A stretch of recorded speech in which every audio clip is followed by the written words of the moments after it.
Ada ungkapan yang mengatakan bahwa karisma dapat mengantarkan Anda sampai ke puncak, tapi hanya karakter yang membuat Anda bisa bertahan di atas puncak. Ya, kawan-kawan, kita jumpa lagi dalam logika sarungan. Logikanya orang kampung, logikanya rakyat jelata. Dan saat ini kita akan mencoba untuk menganalisis kegiatan Pak Presiden Prabowo selama momen Idul Fitri. Kita tahu bahwa Pak Prabowo saat momen Idul Fitri memulainya pada malam takbiran dari Sumatera Utara, lalu kemudian bergerak ke ujung Sumatera yaitu di Aceh dengan sholat Id bersama dengan masyarakat. Tapi dalam waktu yang singkat kemudian dia kembali ke Jakarta dan melakukan aktivitas open house di Istana Kepresidenan. Nah, antusiasme masyarakat yang datang dari pagi menunggu Pak Prabowo untuk sekedar bersalaman dan berpelukan ini menunjukkan bahwa momen Idul Fitri ini adalah momen yang sakral untuk menyatukan antara pemimpin dengan rakyatnya. Dan kalau kita melihat aktivitas Pak Prabowo ini dan kita akan mengaitkannya dengan karisma dalam perspektif sosiologi. Secara sosiologis, karisma itu dipahami sebagai sebuah kekuatan atau sebuah karakter yang dimiliki oleh seorang yang tidak dimiliki oleh orang pada umumnya. Dan kita melihat bahwa Pak Prabowo yang maraton ya dalam momen Idul Fitri dari Sumatera ke Aceh dan kemudian kembali ke Jakarta dalam waktu yang singkat itu menunjukkan bahwa Pak Prabowo ingin menyampaikan kepada rakyat bahwa ia adalah seorang pemimpin yang kehadirannya ya itu untuk kepentingan rakyat.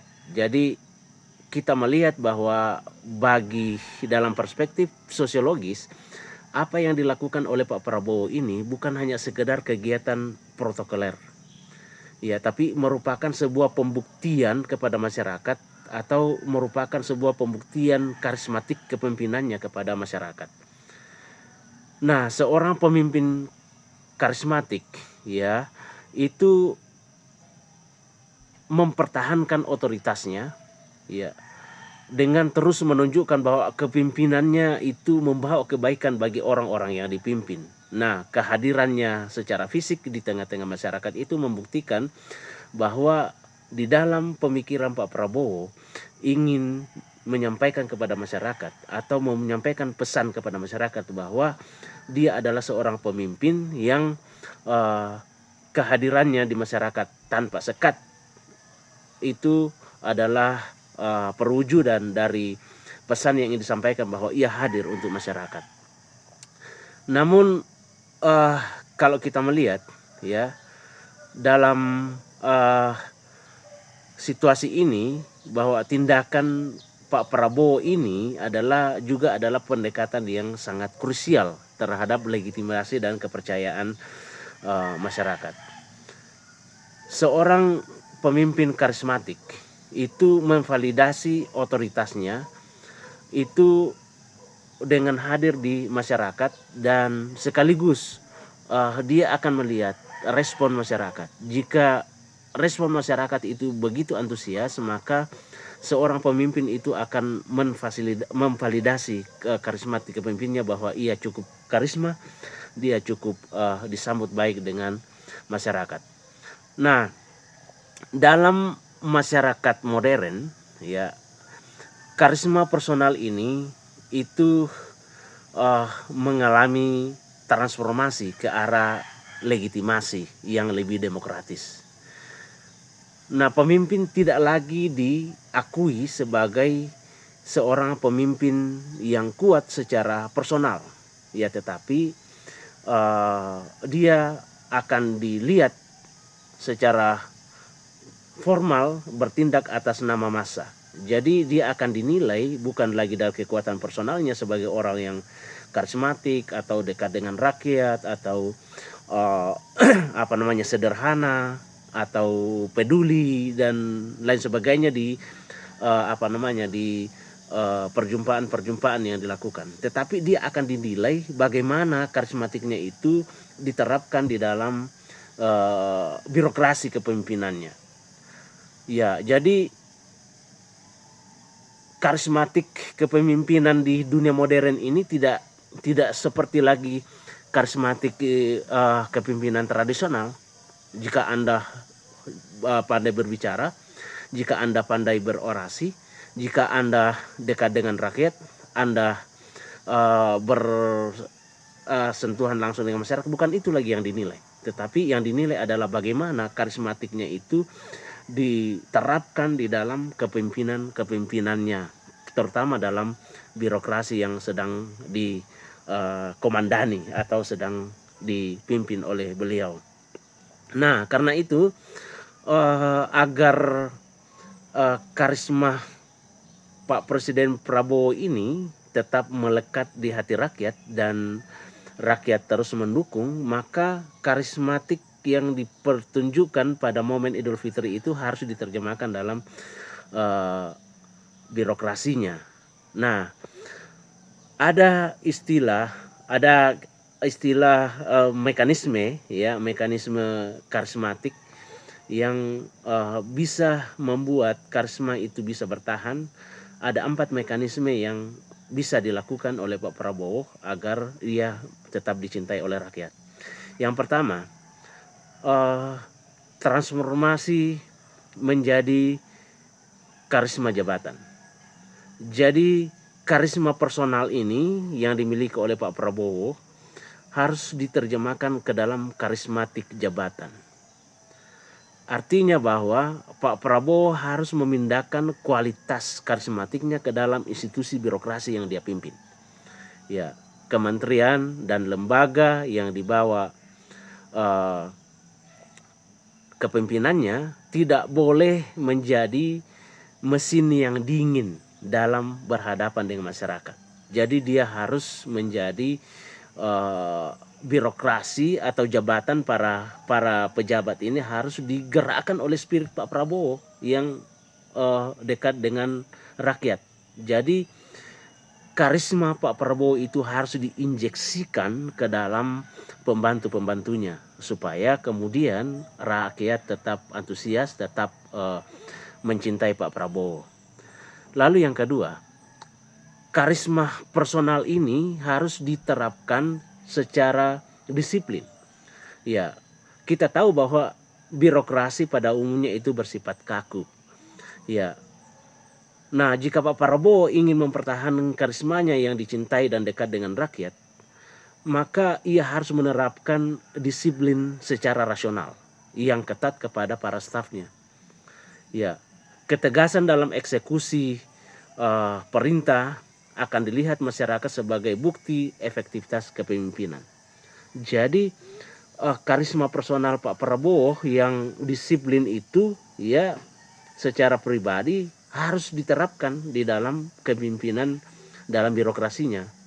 Jadi para pemimpinnya atau para orang-orang yang dipimpinnya, lembaga-lembaga yang dipimpin harus, para stafnya itu harus dipastikan bahwa mereka juga disiplin melakukan seperti yang dilakukan oleh Prabowo. Hanya dengan demikian maka kemudian karisma Pak Prabowo yang dicintai rakyat itu bisa berlanjut terus. Lalu yang selanjutnya, mekanisme yang ketiga, harus ada pembuktian karisma secara terus-menerus. Harus ada namanya rutinisasi karisma. Rutinisasi karisma ini sangat bergantung pada keberhasilan staf administratifnya Pak Prabowo, yaitu menteri dan pejabat-pejabat yang lain, dalam menjalankan program yang berdampak langsung pada kesejahteraan rakyat. Ya, akan membuktikan bahwa Pak Prabowo memang seorang karismatik yang terbukti. Ya, bukan hanya sekedar gimmick, tetapi harus dibuktikan terus-menerus. Karena kenapa? Jika birokrasi gagal mensejahterakan rakyat, maka mandat karismatik itu akan terancam hilang. Jadi Ini yang perlu dilakukan oleh Pak Prabowo. Bagaimana pembuktian karisma itu terus menerus harus dilakukan oleh pembantu-pembantunya, bukan cuma Prabowo. Nah, lalu yang kedua, eh,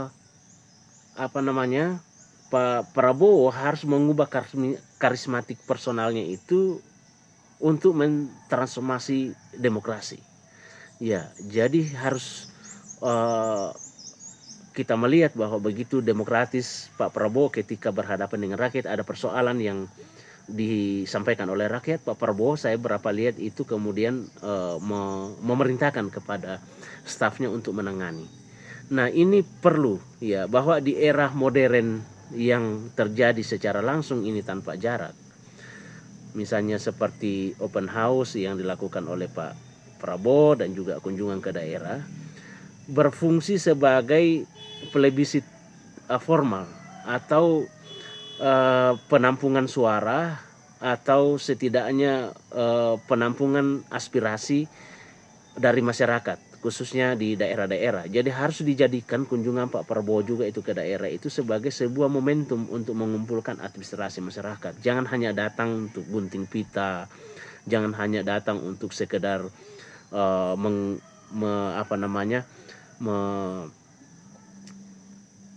ngecek proyek dan lain sebagainya. Jangan hanya datang karena undangan, tapi itu harus ditransformasi sebagai sebuah aktivitas demokratis. Ya, di mana kemudian di salah-salah perjalanan Pak Prabowo itu bertemu dengan rakyat, Pak Prabowo harus mendengarkan. Nah, ini adalah sebuah mekanisme untuk terus memperbaharui persetujuan emosional dari rakyat yang menopang struktur birokrasi legal nasional yang ia pimpin. Jadi itu perlu dilakukan. Jadi harus dirubah ya, aktivitas itu bukan hanya sekedar datang say hello kepada masyarakat, bukan hanya sekedar datang bawa bantuan gitu loh. Ya, datang bawa sembako gitu.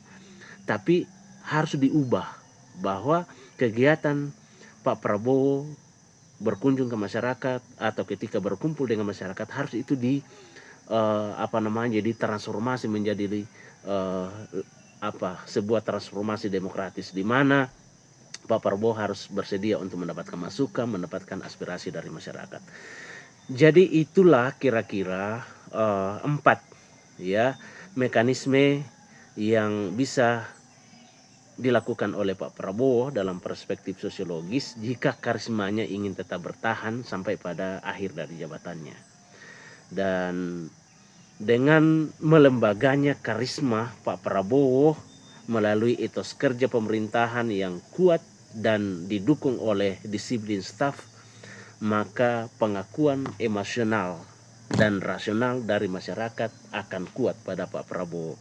Dan saya pikir juga ini perlu dilakukan atau diterapkan oleh pemerintah di level daerah.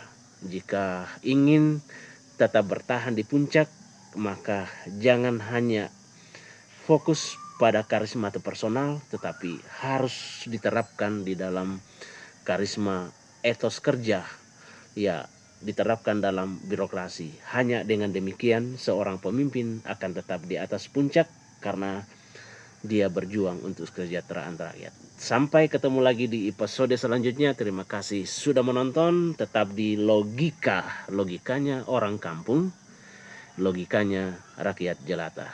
Terima kasih.